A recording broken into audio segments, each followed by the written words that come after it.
Welcome back to our Culture Hacker series of videos. My name is Shane Green, and today I'm going to talk to you about that dreaded and honestly very ineffective performance review. Now, in my last video, we talked about informal feedback and the importance of these weekly or daily conversations and how without them, often many times the formal reviews, like the performance review, like recognition, like disciplinary action, largely lack credibility and, let's face it, are ineffective.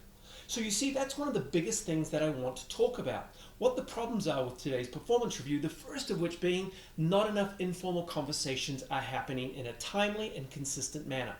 The second thing we've got to think about is this whole idea of the annual review, which means the review of performance is happening just once a year.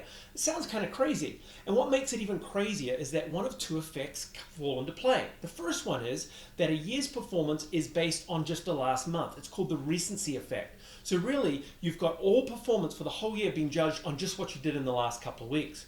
Or the other side of the problem is that the performance is judged on something that happened 11 months ago, that the employee can't even remember actually occurred. So either way, that annual review becomes ineffective. Now, the other thing, or the other problem that I see a lot happening is really stemming from the managers. You see, managers just don't see how important this opportunity is and the impact it can happen on an individual's performance. So as a result, when it comes to this annual review, it's largely underprepared, and at the end of the day, it's something that is done because they have to, not because they want to. And you see, that's a problem. So it's time to rethink the performance review. So where do we start? Well, let's start with performance. So many times I come across employees that actually don't understand what their review is all about.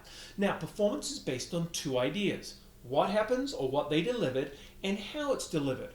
So first of all, any performance review has to include a conversation about company values or how people act and interact.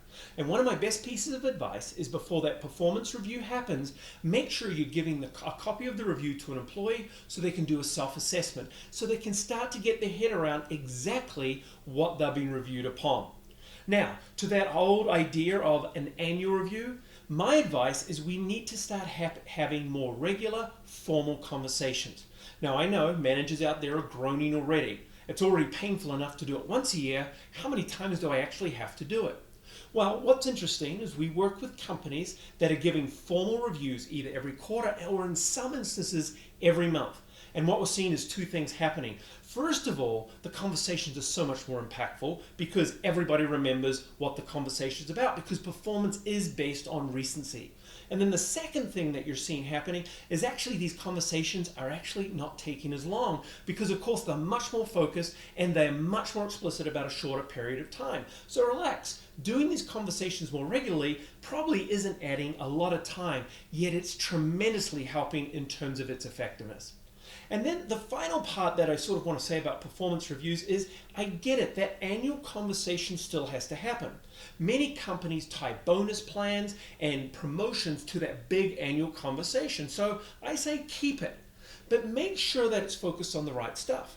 You see, for me, that annual conversation should be more focused on aligning company and individual goals. It should be all about achievement. And really, that's what bonuses should be based upon anyway. So maybe once a year, you sit down and have an achievement review. What did the person achieve in the last year? And more importantly, what are their goals for the next year? All along aligned with company performance. Now, you see, that's important because you see, individuals are each going to have different things that they want to achieve and different goals. Because remember this, while not everyone can be the best, they certainly can be their best. And that's at the heart of what performance improvement should all be about.